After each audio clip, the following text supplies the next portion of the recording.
November 12th, 2006, 0647 hours. Eastern Ramadi. Staff Sergeant Marcus Webb aimed his rifle at a target 890 meters away. Not an insurgent, not a weapon, a rusty chain holding up a water tower. His spotter thought he'd lost his mind. His platoon sergeant had called this exact idea the dumbest thing I've ever heard. And 300 meters below, 31 Marines in a 7-vehicle convoy were rolling straight into a kill zone with 4 insurgent teams waiting to destroy them. Webb had 40 seconds. No permission, no backup, no time to explain. He squeezed the trigger, and somehow, one impossible shot would cascade into 8 seconds of chaos that saved every Marine in that convoy and forced insurgents across eastern Ramadi to rethink how they operated.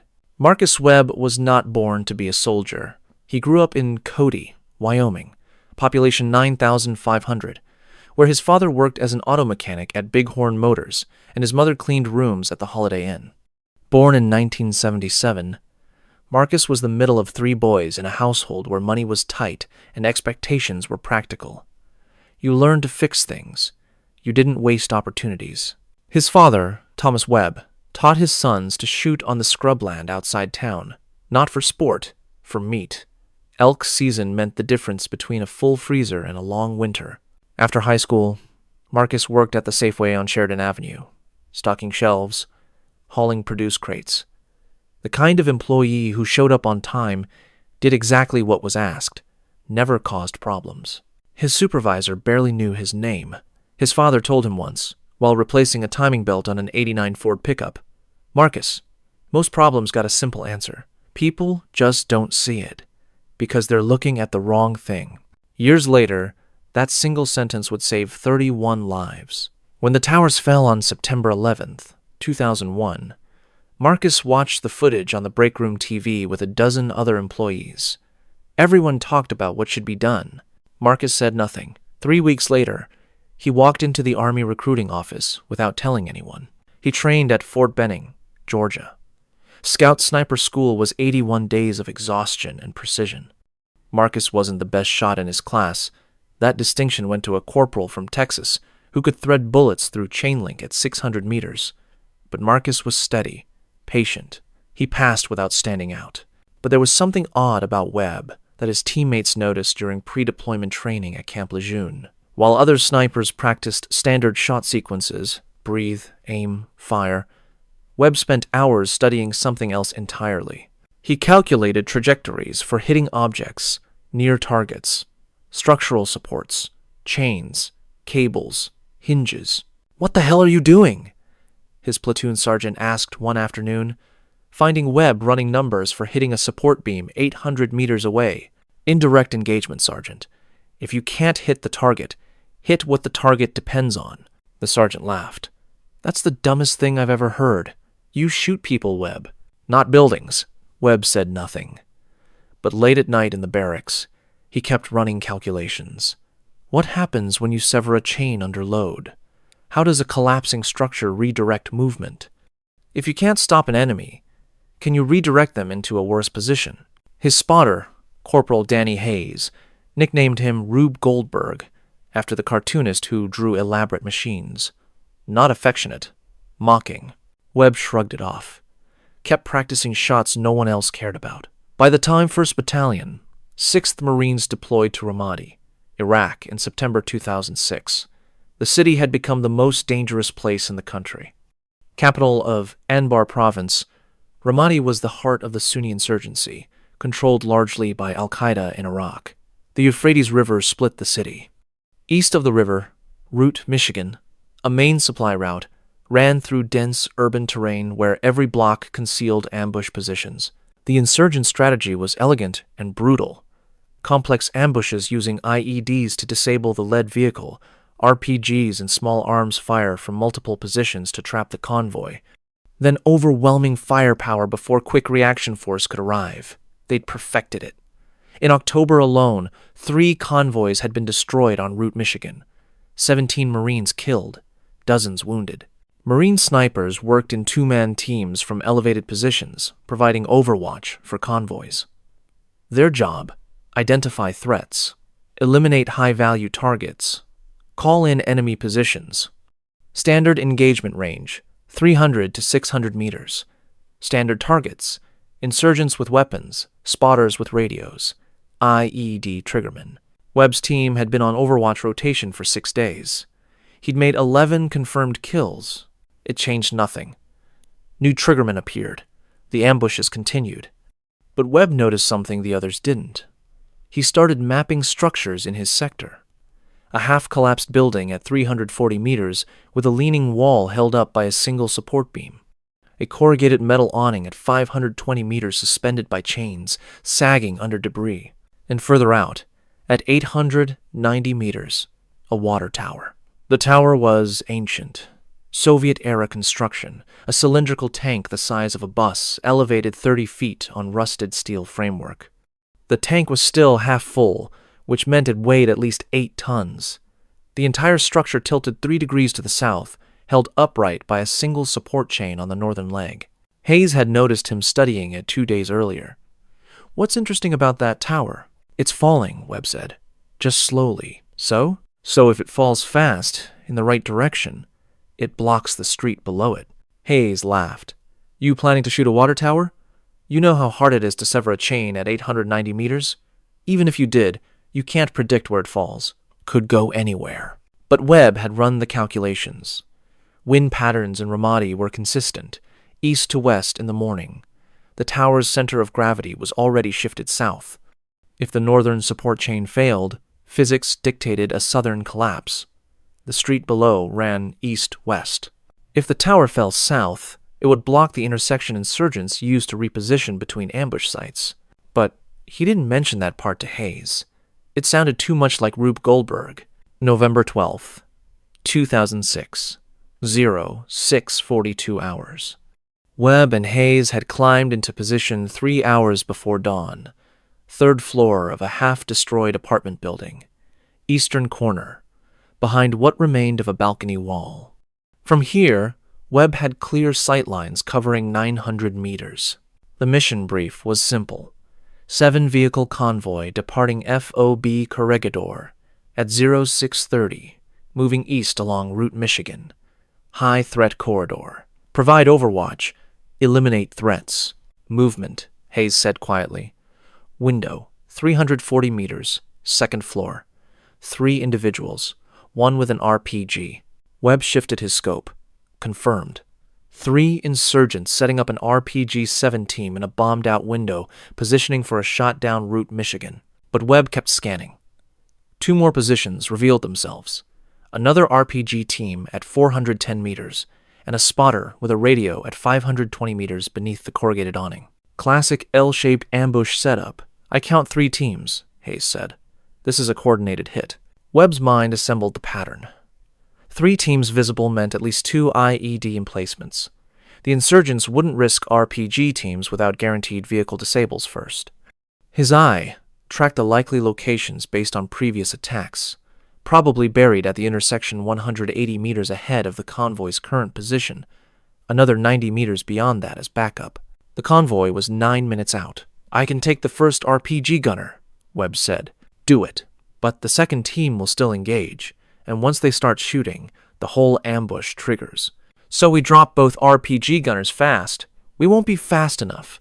They're 70 meters apart. By the time I cycle the bolt and reacquire, the second team fires." Hayes was quiet. "So what do we do?" Webb's scope drifted back to the water tower. 890 meters. The support chain was 3/4 of an inch thick, rusted steel, under 8 tons of load. Wind was picking up, 6 miles per hour right to left, temperature rising. He'd never attempted a shot past 800 meters on anything but human-sized targets. The chain was maybe 6 inches of vertical target at that range.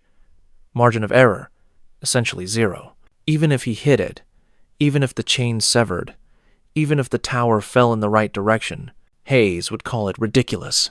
But Webb saw what they didn't. The water tower stood directly behind the intersection insurgents used to move between ambush positions. If it fell, it wouldn't stop the ambush, but it would trap the RPG teams in their current positions. No reinforcement, no repositioning, no escape route after the attack. If he couldn't stop the ambush, maybe he could contain it, make it cost them everything. 0645 hours. I've got something, Webb said quietly. What? Tell the convoy to halt at checkpoint Delta. Don't enter the kill zone yet. Hayes keyed the radio, relayed the message. Response came back within seconds. Convoy stopping, requesting reason. Tell them we're developing the situation. Webb adjusted his position, braced the M24 against concrete, aimed at the water tower's support chain. Webb, what are you doing? Hitting what they depend on. You're shooting at a water tower. Are you insane? Webb's breathing slowed. The scope's crosshairs settled on the chain, tracking its gentle oscillation 2 inches in each direction as wind pushed the tower. He'd practiced this shot in his head for 3 days. Range, 890 meters. Wind, 6 miles per hour, right to left. Temperature, 84 degrees. The M24's 7.62 millimeter round would leave the barrel at 2,580 feet per second, drop 38 feet over 890 meters, drift 14 inches right to left in this wind. But the chain was under load. 8 tons of load. If the bullet hit one of the rusted weak points, the stress would do the rest. The chain wouldn't just break. It would explode. Hayes was still talking, objecting, but Webb stopped hearing him. The world contracted to the scope, the crosshairs, the rhythm of his breath. He exhaled halfway, held it. The crosshairs settled. He squeezed. The M24 cracked. Recoil punched Webb's shoulder. The scope jumped off target. He worked the bolt, chambered another round, reacquired the water tower. For 2 seconds, nothing happened. Then the chain separated. Not a clean break. An explosion of rust and metal fragments as 8 tons of load found sudden release. The northern support leg kicked outward. The entire tower lurched, tilted, and began falling. Webb watched through the scope. The tank rotated as it fell, spilling water in a massive stream, the steel framework screaming as welds failed. It fell exactly south, exactly as physics dictated, rotating slowly, massive and inexorable. It hit the intersection like a meteor. The impact, visible even at 890 meters, sent dust and debris exploding outward. The tank ruptured completely. Thousands of gallons of water flooded the street in a brown surge. The steel framework collapsed across the full width of the intersection, blocking it entirely. Holy shit, Hayes whispered. Webb was already scanning for the insurgent response. The RPG teams had frozen, visible in their windows, staring at the collapsed tower. The spotter with the radio was shouting into his handset, mouth moving, arm gesturing frantically at the blocked intersection. The insurgents had lost their rear escape route. They were trapped in their positions, committed to an ambush they could no longer survive. Convoy is asking what happened, Hayes said, voice stunned. Tell them we collapsed a building. Tell them to advance slowly, and tell them we've got 3 insurgent positions positively identified, now trapped with no exfil route. Webb shifted his scope to the first RPG team at 340 meters. The gunner was still in the window, but he turned away from Route Michigan, staring back at the collapsed tower, trying to understand what had happened. His partner was on a radio, probably receiving orders to abort. But they couldn't abort. The intersection behind them was buried under 8 tons of steel and water. Their only escape route was forward, directly into Marine positions. Webb centered the crosshairs on the RPG gunner's chest. Standard shot now. 340 meters. No wind compensation needed. He fired. The gunner dropped, cycled the bolt, shifted to the second RPG position at 410 meters. The second gunner had just processed what happened to the first team. He was pulling back from the window, starting to run. Webb tracked him, led the movement, fired. The insurgent fell, cycled the bolt, shifted to the spotter at 520 meters. The man was sprinting now, radio abandoned, running north toward where the intersection used to be clear. Webb watched him reach the pile of rubble and water, realized there was no way through, turned back. Webb fired. The spotter collapsed. 3 shots. 3 insurgents down. 7 seconds total. Hayes was on the radio, relaying positions to the convoy, coordinating with the quick reaction force rolling out from FOB Corregidor. Webb kept scanning, hunting for the IED triggerman, the one insurgent he knew was out there but couldn't see. Then, movement. 290 meters, ground level. A man in civilian clothes, cell phone in hand, crouched behind a white sedan. The triggerman. He was staring at his phone, pressing buttons repeatedly. The IEDs weren't detonating. He didn't understand why. Webb understood. The collapsed water tower had crushed the command wire running through that intersection. The IEDs were dead circuits now. The triggerman stood, exposed, confused, still pressing the phone. Webb fired. The man folded. Silence after the shot. Just the wind, the distant rumble of the convoy advancing, the crackle of Hayes's radio traffic. Webb's hands were shaking now, adrenaline catching up. His shoulder ached from the recoil. The M24's barrel was hot. Sweat ran down his face. Hayes lowered the spotting scope. Webb, what the hell did you just do? Hit what they depended on. The convoy rolled through the sector 4 minutes later, unopposed. Marines dismounted, secured the intersection, found 2 IEDs with severed command wires, discovered the insurgent bodies in their ambush positions. The quick reaction force arrived and found the water tower wreckage blocking the intersection, water still draining into the sewers, and a single bullet hole in the rusted chain support. An EOD team spent 3 hours clearing the IEDs. A civil affairs officer spent another 2 hours trying to figure out who owned the water tower and whether the Marines owed compensation. No one could find the owner. The tower had been abandoned for years. Back at FOB Corregidor, Webb disassembled his rifle, cleaned it methodically, said nothing about the shot. Hayes told everyone. By evening chow, the entire company knew Webb shot a water tower, killed the ambush. The platoon sergeant found Webb in the armory. I heard what you did. Webb continued cleaning his rifle. Followed the mission brief, Sergeant. Eliminated threats. By shooting a goddamn water tower at 890 meters. It worked. The sergeant was quiet for a long moment. That was the dumbest. No, that was the smartest thing I've ever seen. Don't do it again. I can't explain it to the colonel. But 2 days later, when another convoy needed overwatch en route Michigan, the operations order included a note. Identify structural targets that could impede enemy movement. Webb's ridiculous shot had become unofficial doctrine. 17 days later, at a forward operating base in central Ramadi, a Marine Corps captain named Rodriguez was planning a convoy route when a staff sergeant mentioned the water tower incident. Rodriguez asked for details, listened to the explanation, called Webb in for an interview. Webb explained it simply.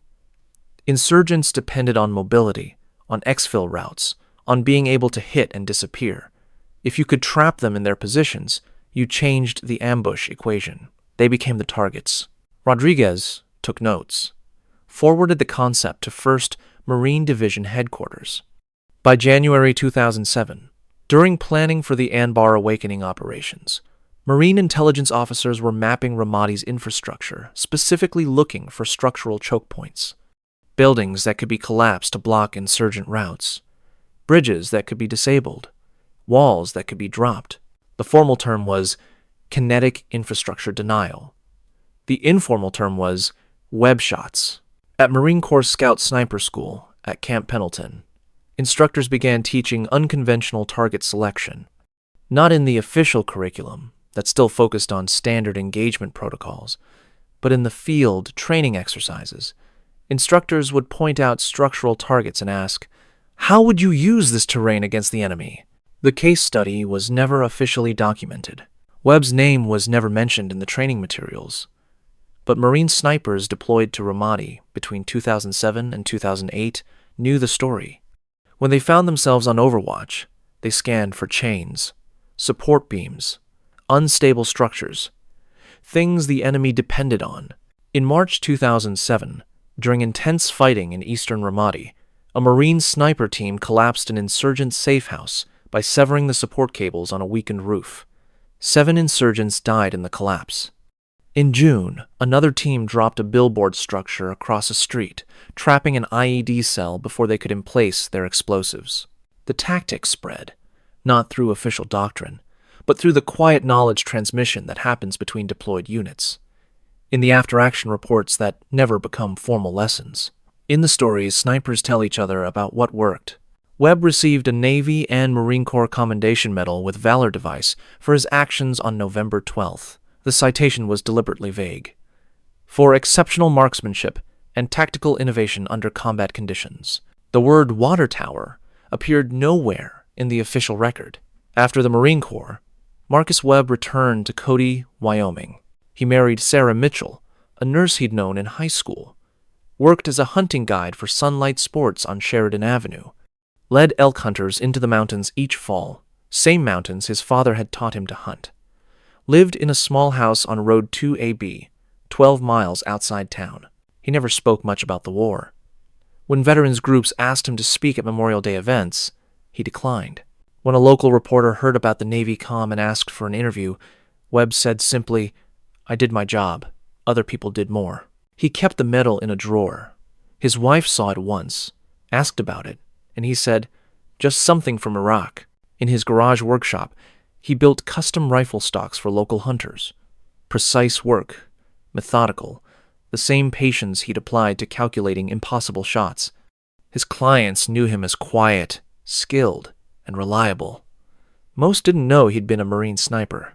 None knew about Route Michigan or the water tower. Marcus Webb died in August 2019 at age 42 from complications related to his combat service. His obituary in the Cody Enterprise ran 9 lines. Survived by wife Sarah, son Thomas, daughter Emily. Worked as hunting guide and custom gunsmith. Served in U.S. Marine Corps. No mention of Ramadi. No mention of the shot that saved 31 lives. He was buried at Riverside Cemetery on the west edge of town. The grave marker lists his name, dates, and USMC veteran. Most people walk past without noticing. But on Veterans Day each year, someone, usually a Marine who served in Ramadi, sometimes driving hours from out of state, leaves a rusted chain link on the grave. No note. No explanation. Just a piece of chain, placed carefully. A symbol only a few people would understand.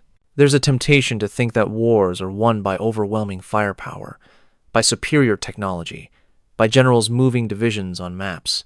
We like to believe that history is made by expected people doing expected things in expected ways. But the truth is different. Wars are decided by mechanics from Wyoming who learned to see what others missed. By soldiers who understood that sometimes you don't shoot the enemy, you shoot what the enemy depends on. By people like Marcus Webb, who heard, "That's the dumbest thing I've ever heard," and calculated the trajectory anyway. Webb wasn't born special. He didn't seek glory or recognition. He simply understood that in war, as in his father's garage, most problems have a simple answer. People just don't see it because they're looking at the wrong thing.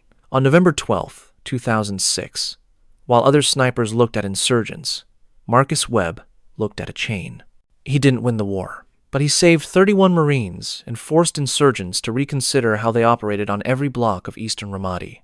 And in war, sometimes that's everything. What would you have done in Webb's position? Would you have taken the ridiculous shot, aimed at a target 890 meters away that no doctrine said to engage? Or would you have followed standard protocol and hoped it was enough? What shocked you most about this story? The distance of the shot? The unconventional thinking? Or how quietly this hero returned to ordinary life? Did you know that snipers in Ramadi started targeting infrastructure after this incident? Let us know in the comments below. If you believe that the best solutions come from seeing what everyone else misses, share this with someone who thinks real heroism is loud and obvious. Because sometimes the quietest soldiers save the most lives. Because sometimes you have to shoot the chain, not the lock. Because sometimes one impossible shot changes everything.